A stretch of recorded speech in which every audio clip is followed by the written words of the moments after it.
Then, Danghag.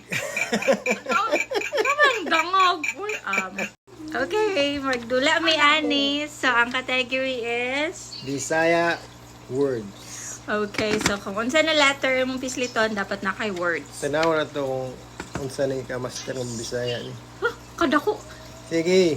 Proud Bisaya. Okay, you start. Ah, You pick the letter first and then you press this. Okay. Sigma. Huh? Unsa sigma? Sigma, Bisaya. Sigma.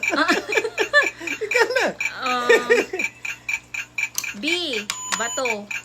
Uy, bato. Bisaya, bato. Ano, di ba?